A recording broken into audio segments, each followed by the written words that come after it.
Hello guys, आज blog start हुआ पंडित जी के पैर छूते हुए, क्योंकि हमारे घर में थी सत्यनारायण जी की कथा। और आज 15 अगस्त था और 15 अगस्त वाले दिन काकी का भी बर्थडे था और हमारी मम्मी तो ऐसे खड़ी थी जैसे लड़ने जा रही हो। और यहाँ हो रही थी कसार बनाने की तैयारी। कसार बनाने का जिम्मा हमने अपनी मम्मी को दिया। मैं भी बनाना सीख रहा था क्योंकि मुझे कसार बहुत पसंद है।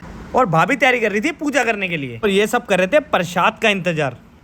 और मैं भी, हम तेज तेज की आरती कर रहे थे तो ये सुन के कालू भी उठ गया और पंडित जी कथा सुना रहे थे जो बैठ के मैं भी सुन रहा था। फिर काकी कालू को मुजरिमों की तरह लेके आई और कालू तो कथा में ऐसे बैठा हुआ था जैसे इसका ब्रेकअप हो गया हो। और मैंने क्या देखा, काकी दादी को दूध ऑफर कर रही थी और ये देख के कालू भी हैरान हो गया। उसके बाद काकी ने किया कालू पे हमला और कालू ने बड़ी मुश्किल से छुड़वाया अपने आप को। उसके बाद काकी ने बजाई तालियां। उसके बाद कथा पूरी होने के बाद सब करने लगे आरती। फिर मैंने भी करी आरती। उसके बाद हमारे घर में एंट्री हुई पूजा, खुशी और हमारे छोटे जीजू की। और पूजा आते ही पंडित जी से बात करने लगी। अभी बर्थडे स्टार्ट भी नहीं होता और कालू पहन के आ गया बर्थडे वाली टोपी, वो भी टेडी। और काकी ने टोपी ऐसे रख रखी थी जैसे इसमें केक भरना हो। फिर ये आ गया हमारी काकी का केक। बर्थडे काकी का था, जल्दी कालू को हो रही। फिर इन्होंने दिखाया अपने एक्टिंग स्किल्स। हाथ में केक नहीं था पर फिर भी खाने की एक्टिंग कर रहे थे।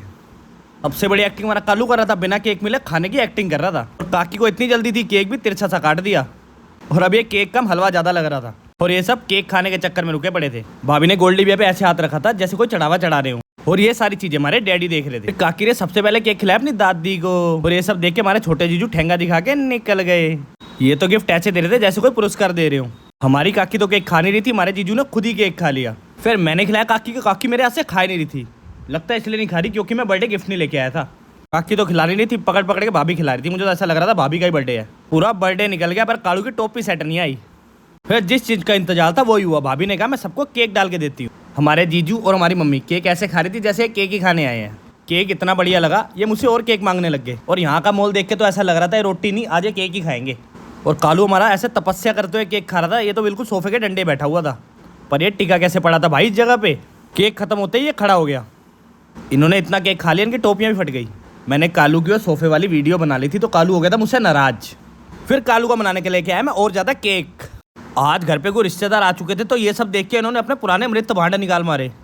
थके तो हम भी पड़े थे पर असली सेवा तो खुशी करवा रही थी। उसके बाद हम सब ने किया फिर डिनर। तो बाय गाइस, ब्लॉग अच्छा लगा हो लाइक करना, शेयर करना, कमेंट करना। बाय।